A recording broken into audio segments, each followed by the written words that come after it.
فاسألوا أهل الذكر إن كنتم لا تعلمون.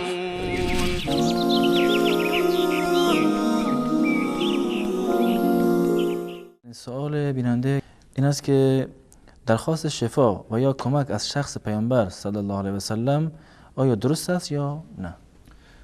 در مورد درخواست شفا اینو ما میدونیم که الله متعال صراحتا در قرآن میفرماید و اذا مرضت فهو یشفین. شفا دهنده الله متعال هست که حضرت ابراهیم میفرمودند که در قرآن الله متعال اینو نقل کرده از زبان حضرت ابراهیم علیه السلام وقتی که من بیمار بشم الله متعال مرا شفا میدهد و این جزء ربوبیت الله متعال هست. اون کسی که زنده میکند میمیراند بیماری میدهد بیماری رو شفا میدهد قطعا الله متعال هست و به هیچ عنوان طلب شفا کردن یا طلب کمک کردن از رسول الله صلی الله علیه و سلم جایز نیست.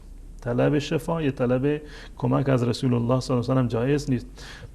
شفا همون گونه که عرض کردم و اذا مرضت فهو یشفین، الله متعال شفا میداد. اضافه بر این خود رسول الله صلی الله علیه و سلم به ما چی آموزش دادند که ما چیکار بکنیم در هنگام بیماری. در هیچ جای ایشون نفرمودند بیای از من شفا بخواید، بلکه دعاهایی رو که رسول الله صلی الله علیه و خودشون ورد زبانشون بود یه توصیه کردند که ما بخونیم. اون دعاها فقط گویا این است که شفا رو فقط از الله متعال مثلا شما طلب بکنید. در روایت معروفی که در این زمینه هست اللهم رب الناس اذهب البأس، یا در برخی از مذهب البأس، اللهم رب الناس اذهب البأس انت الشافی لا شافی الا انت. صراحتا اومده انت الشافی، شفا دهنده تو هستی، لا شافی الا انت، غیر از تو شفا دهنده نیست. فصفی شفا لا یغادر سقما، شفای بده که هیچ گونه عوارض بیماری در واقع باقی نمونند. پس بنابراین شفا دهنده فقط الله متعال هست. طلب شفاعت طلب شفا از رسول الله صلی الله علیه و سلم جایز نیست و خود دعاهایی که رسول الله به ما آموزش داده در این صراحتا اومده که انت الشافی لا شافی الا انت.